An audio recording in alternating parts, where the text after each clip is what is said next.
Unadoptable animals find home in BC with Saints. For 16 years, a mission farm has been a safe haven for unadoptables. The senior animals in need today society, Saints, provides a home for animals either too old, too big, or too demanding to adopt. "We're an end-of-life animal sanctuary," Saints operations manager Kate Lennan said. "The primary animals we take in are special needs, senior, or palliative care animals. This is really their last home, and that is why we put so much effort into ensuring that they have not just their medical needs met, but their emotional and mental needs met." Saints partners with other shelters and organizations like the SPCA to take in animals deemed unadoptable in order to prevent euthanasia and live out the rest of their lives. The animals are usually unfit for adoption because of their age, medical background, housing requirements, or behavioral needs. To stay up to date with latest top stories, make sure to subscribe to this YouTube channel by clicking the button above this video. Under the care of Saints, the animals receive appropriate medical attention and live in a safe and open environment. The staff is always assessing quality of life for the animals, and each animal is provided with a comfortable space. However, the difficult side of animal care sometimes comes to the fore,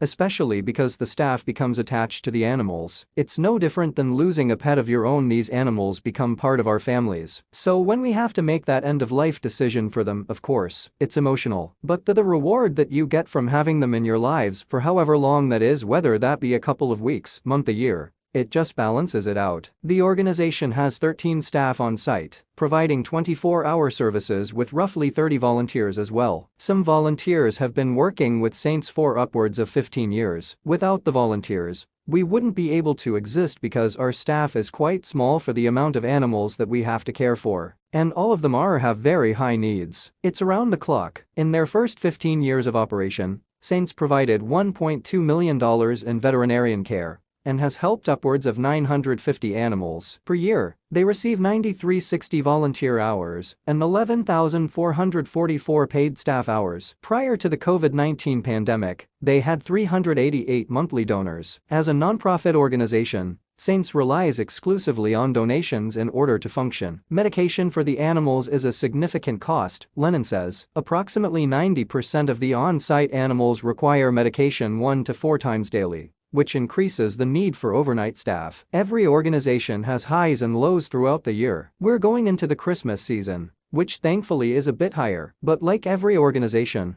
the more support and the more donations you receive, the more you can do, the more animals we could save and take in. Some animals find foster homes to adopt them after joining Saints, but more can't be fostered because their needs can't be managed in foster care. Other shelters and organizations don't have the space, funding, or resources to maintain the animals either. Saints was founded in 2004 by Carol Heim, an animal shelter volunteer discouraged by the number of animals who missed out on adoption because of their age. They started with 16 cats, 12 dogs, and 2 rabbits. In 2006, the organization found their home in Mission. It was 3 acres of land that included a pond and 4 areas with space for the animals to roam. Heim retired last year, and Lennan has since taken over administration of the nonprofit. It started as one woman's dream to take in senior animals because they weren't being adopted from the shelter system. Now it just snowballed into this huge organization. One of our goals here is to ensure that it's a home environment, because this is unlike any other shelter. It's a sanctuary. These guys are living the rest of their lives here, so we try to make this comfortable as possible. Saints currently has 127 animals in their care, with 86 on site, and the rest in foster homes. Their roster of animals includes 27 cats, 13 rabbits, 10 dogs, 10 birds, 9 pigs, 5 sheep, 5 horses, 3 goats, 2 donkeys, 1 llama, and 1 turtle. All of the animals come from different backgrounds, Lennan said. We're huge on bonding animals. Unless they want and need to live independently, we bond them up. The organization is located on Dlugosh Avenue and offers tours of the property.